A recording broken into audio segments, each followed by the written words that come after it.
Hello and welcome to Overtime's preview of the 2022 Qatar World Cup. Today we're going to be previewing Brazil's tournament. I'm Millie Hawkins and I'm joined by Patrick Mcgahren. Reece Coughlan. Okay, cool. We're going to jump straight in.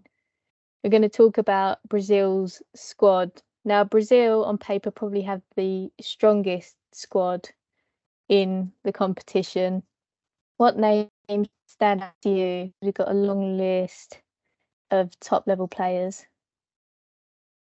There's a big debate, I think, without the around the whole squad. Really, you've got players like Firmino who's not going. You've got Gabriel Barbosa. There was a debate about him with Tite because he's like one of the top players of the Brazilian league, but he hasn't been picked either. But then you've still got strikers Richarlison, Jesus, Martinelli, who's a surprise pick. Realistically, the squad on paper just seems very, very strong, which isn't really a surprise. They're the number one ranked team in FIFA. And yeah, betting favourite too. Yeah, I mean, just to extend on that a little bit, I'd say just the depth is kind of ridiculous. I mean, you've got that centre-back partnership of Marquinhos and Thiago Silva that's been so strong for so long. Then you've got Champions League winner Eder Militao, and I think he was Serie A Player of the Year last season, Bremer from Juventus. Yeah, Defender of the Year, I think it was. Yeah, Defender of the Year, that was it. And just even in midfield, like up front, the players Brazil have to fall back on this tournament is really, really strong. Really good options off the bench, and I think just backs up why they've got the best squad at the tournament. Even if you look at I think they've got that good balance. Yeah, they've got like a balance of experience in players like Thiago Silva, Marquinhos, Dani Alves, and you've also got, as you say, the newbies like Richarlison's never been to a World Cup. You've got Gabriel Martinelli, a good, well-rounded squad there. Yeah, it is always important as well to have a kind of a core that has played before, and Brazil have definitely got that core. You can see it, and obviously Neymar. This is his big tournament, but I think, he's played at World Cups before. The centre-back partnership played at World Cups before. The goalkeepers, but that core of the team that you always need to be kind of there has played before, and it will help the new guys like Vinicius, like Richarlison. It's only going to help them learn and kind of understand what a big tournament means. Yeah, definitely. I think before you go on, I think that's the reason why Dani Alves has been picked anyway. A lot of people weren't sure whether he was going to make it. I think he's 38 now. I think that's quite a surprise for a lot of people. I mean, I was quite surprised to see him in the squad, to be honest. Yeah, I heard a bit about this though. I was talking to that journalist Fernando Duarte, and he said that apparently Tite made him promise in 2018 that because he was injured, he'd get another chance. And Fernando didn't actually agree with that. He said it's not right to promise players just because they've been injured or whatever. But it is a surprise pick. But again, like you both said, he's got experience, so it can only help, I suppose. Yeah, I suppose it's that personality and that presence in the dressing room as well. I think a lot of people talk about that when they look at players like Conor Cody being involved in the England squad. He might not be the best on the pitch, but he's certainly that presence. He's got that experience off it, which I think helps as well. We touched on Neymar a minute ago. Obviously, he's at PSG now. There's been a lot of rumours, links with him moving away from PSG. Do you think that this could perhaps be his last World Cup? I know he said, I think, a few months ago that there is a chance this is his last one, just because he's only 30, but injuries and I reckon he probably has another one in him. But yeah, if he does retire for this one, I really wouldn't be surprised, which is why a lot of people really, really are pushing for Brazil to win this World Cup, because Neymar's been up there with Messi, Ronaldo in the conversation for, 8 years? But he hasn't got a Ballon d'Or and nothing compared to them. I think this World Cup would solidify him, I think probably third in this generation, I'd say. You think if he was to win it, he'd be definitely number 3? I think you'd have to probably put him in number 3, yeah. I mean, especially if he has that tournament where he's, got Brazil on his back. I mean, it's less likely this time, but, he might have to step up and put that team on his back. I guess we'll have to wait and see. But I know he's been having conversations with people in private this year, and he really, really wants to win this one. It's because I think he not necessarily knows this is his last one, but he knows this is the best possible chance I think he's got of winning it. And if he does, like you said, he probably is the third best player of our generation, I would say. I would just go out on a limb and say that. Yeah, I mean, if they do win it, you'd want to go out on a high in their exactly. international career. There's no better way to go out. Especially after the... So I was just going to say, I know you mentioned it before we came on air, but especially after the Copa America loss, he'll want revenge for that. And especially because he missed out. He was injured for the one they won in 2019. He might have won the Olympics, but I think with internationals, it is that Copa America, World Cup, the big ones, you know. Yeah, I think a lot of people forget about the Olympics. To be fair, it's not one of those. It's not a tournament. It's not quite the same. No. He can also, on top of that, I think he can break Pele's record for Brazil this World Cup. I feel like if he can get both of them, he's on 75, and according to FIFA, Pele is 77. So I'm just saying, if he can, according to FIFA, you know, you've got according to the Brazilian Federation, he scored 1,000 goals, but you know, according to FIFA.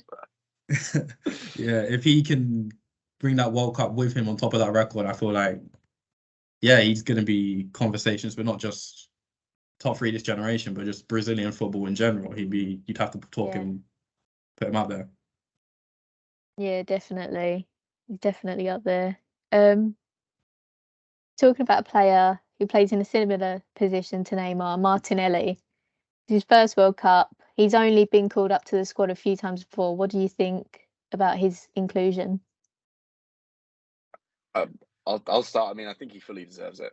Absolutely, 100% nailed on, deserves it. I mean, you look at Arsenal this season, you look at the way he's been playing, the team he's been playing in, the way... I don't know if anyone's watched the Amazon documentary, but every time Mikel Arteta talks about him or any of the staff talk about him, they talk about how well he trains, how much of a good professional he is. And I think, I know you wanted to talk about Neto's comment, which I think, by the way, is very unprofessional and very stupid. But I think he's absolutely earned his place. And I think even Ronaldo, the R9 Ronaldo, was saying about how important it is to have young players at tournaments, because he went to the... I want to say 98 World Cup, or maybe 94, and he didn't play a minute, he didn't play a game, but he said about how much the experience helped him and helped him in his future endeavours. So I think absolutely 100% deserved his call up. Absolutely. He's forced his way in, realistically. I feel like this season you can't not take him to the World Cup. What's he doing this season? It's like Arsenal top of the league. He's a key player in that team. There's not many wingers, I think, currently in current form are better than him in the Premier League anyway. And if people recognise the top league, then, I mean, you kind of have to take him. Yeah, I mean, as you say, he's top of arguably the most competitive league in the world. I think he's got 5 goals and 2 assists in 14 Premier League games this season. As you say, he's forced his way in, he's earned his place. The Neto comment, by the way, I've got it here. He said, "This is a shame, a joke. I feel ashamed. It's a lack of respect for football," which, as you say, is a very unprofessional comment for someone who's meant to be a former Brazil star and a journalist now. Yeah, what else do you think about those comments? I don't get the point, like his viewpoint, really. I just don't get it. Like, you can't watch what Martinelli's done this season and think it's disrespectful to take him to a tournament. He's been capped 3 times previously. I know it's not a lot, but he's been around the camp as well. I don't see how you can disagree realistically. Anyone else in the squad that you wanted to touch on, talk about? Could do Vinicius Jr. Yeah, Vinicius, definitely. Good idea. Who wants to start? I mean, who wants to talk about Vinicius? He needs no introduction, really. I mean, what he's done this season and last season. I mean, last season he scored the winning goal in the Champions League final. He won La Liga. The jump he's taken is just realistically, no one could have expected it. And Florentino Perez had put a lot of faith in him because there was people that wanted him out of Madrid, obviously, for underperforming. But last season he went from 3 league goals and 35 to 17, which is quite ridiculous. He's finished in the Ballon d'Or ranking for the first time, winning goal in the Champions League. I think it was 40 plus goal contributions the entire season, which realistically, a jump like that in one season is quite ridiculous. He's even started this year, 6 goals in 14, and this has been a 4-star for him, people would say. I think as well, what I find incredible is I believe it was 2020, there was an article came out where it was Karim Benzema was telling Ferland Mendy, don't pass to Vinicius. He's playing against us. He's not playing for us. And I think I remember that, yeah. Yeah, and in 2 years, to turn it around after having your own teammate, the star of the team, say that about you is incredible. I think it's honestly incredible. And he's got his dancing thing. He's dancing all over, especially at the Wanda Metropolitano, and kind of some of the abuse he's received as well for that is pretty disgusting. Yeah. And I think it just shows how much of like a strong character he is. Definitely. Like, it doesn't let anything get him down. Like, and he's king of the world now. He's one of the best wingers in the world, so you can't really question him. Yeah, I think some of the other Real Madrid players who are also in the Brazil squad, we've got Eder Militao and especially Rodrigo. He's who another I one think taking a has pretty big jump. Been brilliant, this past year. I think Rodrigo could have a really important tournament this year for Brazil. I think after seeing what he's done, kind of like, because he probably won't be starting, and that's important to kind of understand straight away. But his impact off the bench could be, I mean, massive. If you look at what he did in the Champions League, I'm a Chelsea fan, but he got us, and then Man City as well. Yeah. That impact off the bench in tournament football is really, really underrated. And I think he could have a really, really important impact off the bench, especially when it's going in to pass that 90-minute mark into extra time, fresh legs on the pitch. He's quick. He's got the dribbling. He's got he's got all the attributes you need to really be a starter. I think off the bench, he'll deliver for Brazil this tournament. Yeah, I watch Real Madrid quite a lot, actually. And the jump he's taken, he's another one like Vinicius. I think it was 4 goals was the most amount of goals he'd scored in a season. And that was literally last year. This year, he's already got 4 in 12. And the Champions League campaign from last season kind of just proves he's a player that really needs... I think he's gone quite under the radar until recently. And you have to put him in there for the striker shout. I don't think he will start either. I reckon that's Richarlison, even though a lot of people won't agree with that one. But I reckon Richarlison starts. You get Rodrigo, Jesus, Anthony off the bench against tired legs. I feel like you've mentioned it earlier, but the depth in this team is another reason why everyone thinks they can go all the way. Yeah, when you list all those players out loud, it really makes you realise just how strong the overall squad is. Yeah. And we haven't even talked about the starting lineup yet. Yeah. Well, all we're talking about is these. Well, actually, I suppose Vinicius will be starting. It's kind of out of the question, really. But I mean, even players like Fabinho, Casemiro, the midfield they have, Lucas Paqueta, like ridiculous talent. But yeah, I think. Is there a team that has a better starting lineup on paper than Brazil at this tournament, do we think? Or I really don't think so. I don't think so, no. No. And and then is there a team that has better depth than Brazil? No. Is there a team that has a better manager than Brazil? That's up in questions, but that's something we could move on to though, Tite. I mean, this is last World Cup. I'm not sure if it's 100% confirmed, but I'm pretty sure it's not. He's not going to do another one. And yeah, I mean, this could be his chance to win it. Yeah. But what do you guys think about Tite? It's a weird one. Yeah. I feel like Brazil they've had a real mixed roller coaster last few seasons, but as you say, I think this is the time for them to go all the way. I mean, I don't have a really... there isn't, I don't think, an easier path than there is this year. I mean, there's the home nation. There's no real home advantage. It's in Qatar. No one expects them to make out the group. So there's no real home advantage for another team. They've got the depth. They've got arguably the best player right now in current form is Neymar. You could argue Neymar best player in current form. The team around, yeah, I feel like Tite kind of has to, especially after the Copa America loss. He has to really do it this year, because I know they were in talks with I saw something today about Guardiola. They're really interested in Guardiola to take over. It's an interesting one. I think I'm not sure when was the last time Brazil had a manager that wasn't a Brazilian. I can tell you. Yeah, I don't can't know. think of that off the top of my head, but it seems to be that moving away sometimes from, you know, like, I mean, we look at England, it didn't really go well for us, but I mean, a lot of teams, it seems to be that when they move away from those kind of managers that are just from that country, they seem to have success, I would say. But maybe Brazil could look at, I know they've been looking at, the Palmeiras manager.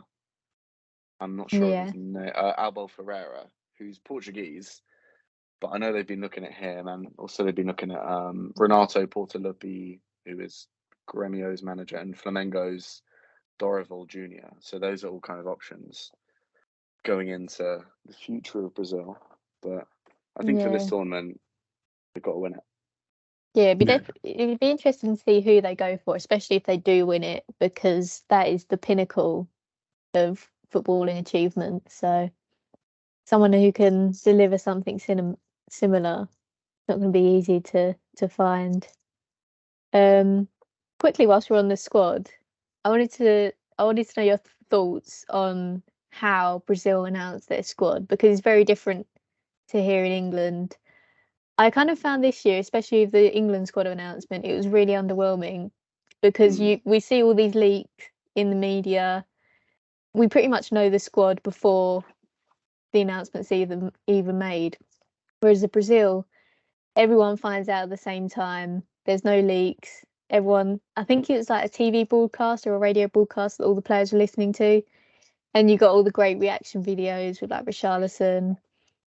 So what's your thoughts on that? I mean, I'll start. I mean, I think it's brilliant. I think it's really good. I think it's a great way of kind of getting fan engagement as well as kind of making it fair on all the players. And I think the problem is, if you compare that, I'll have to compare it to England. Yeah. But it's like you've got Southgate kind of calling everyone, and then it seems to be he's calling everyone, then they're calling the journalists, and then the journalists are tweeting it, and because we know everything, like you said a few days before. I think the only thing I would say is it might not be nice to, obviously you don't normally see the ones when they get rejected, but it might not be nice if you kind of saw a video of kind of James Ward-Prowse crying or something if he's not in the squad. I think it's great for people. Like I remember, I don't know if you guys saw about James Maddison said about how his dad was crying and stuff. Yeah, and I'm sure that would have been lovely to see. But I think if you're on the opposite end of that, I think it works both ways. I think if you're in the squad, it's great. If you're not in the squad, you're probably going to be pretty upset, and it's going to be broadcast to people. So 50-50 for me. I reckon what they should do it pretty similar to Brazil, I reckon. But maybe just have like Southgate or something announce it himself on TV. We don't get the reactions like from the press players. Conference, the afterwards, the players' reactions will start rolling in. So then you don't really see the players that don't make it. I feel like that. I think just as long as it's not leaked, it just makes it more exciting. Even if we got the squad like in a Twitter and it's boring, but at least it's not leaked and we kind of get that live news and that live reaction. I think that's what everyone wants from a World Cup. You know, that excitement, that buzz, that you see the team, you think, oh, why is he not in it? Why are they not in it? And then you see all the other players and there's just such a big debate about it. Whereas now, I wake up and I see, oh, Tomori's not in the squad, and then that's it. And then when the squad actually comes out, there's no debate because there's no surprises. Anyway. Or like the Maddison one, because I think it was the day before. It was, oh yeah, Maddison's not going to be in the squad, and then you wake up next day, and then now he's in it. Yeah, one moment he's in, next he's out, then he's injured at the weekend, and then he's out, and then he's in again. It's crazy. Anyway, I think we already know our answers to this. But before we wrap up, where do you think Brazil will get to in the tournament? We've already spoken about this, but I feel like it's a good way to wrap it up. I've got them winning. Yeah. I've got them winning it. I can't. I feel like the danger, Argentina is probably their biggest threat, I reckon. Yeah. I mean, Messi's going to be going for it this Yeah. year. He's already confirmed that it's his last World Cup. He's going to want nothing less than win. I think France, I don't see them as a bigger threat as they were last World Cup. No. Really, I can't see anyone outside of Brazil and Argentina to take it. Yeah, I would say the same. I think on paper, it's Brazil. It has to be. I think if you're saying anyone else, you're kind of like, actually, no. But I think on paper, it's Brazil. But I think with tournament football, as we all know, anything can happen. Yeah. You know, like look at Brazil 7-1 Germany. No one predicted that, and it happened. So I guess we'll just have to wait and see. But for me, I think Brazil probably will win it. Who do you think they might face in the final then? We've had Argentina, France. I think it depends on kind of the bracket, doesn't it? Really. Yeah. But I think the strongest teams are probably the Argentina, France. Maybe I don't know what's going to happen with France because of obviously Pogba and Kante were the kind of staple field in that midfield, and they're not here anymore. They But also kind of had that Argentina- shock Euros exit last year. Exactly. So who knows? But France could come out strong. I mean, it's tournament. That's why I love the World Cup and tournament football. You never know what's going to happen. Yeah, I think this year is definitely going to throw up a few shocks. I think the circumstances this year are so different. You've got, obviously, it's winter World Cup. Players have been playing for their league clubs until the weekend just gone. You've got the weather as well. So I think it will throw up a few shockers, yeah. But anything else anyone want to touch on? No, I feel like we're good. Yeah, I think we've covered it all. Okay then. Thank you for listening, everyone. I'm sure we'll catch up again in a different podcast. I think, especially if Brazil go all the way, I think we're going to have to do a review of the tournament. But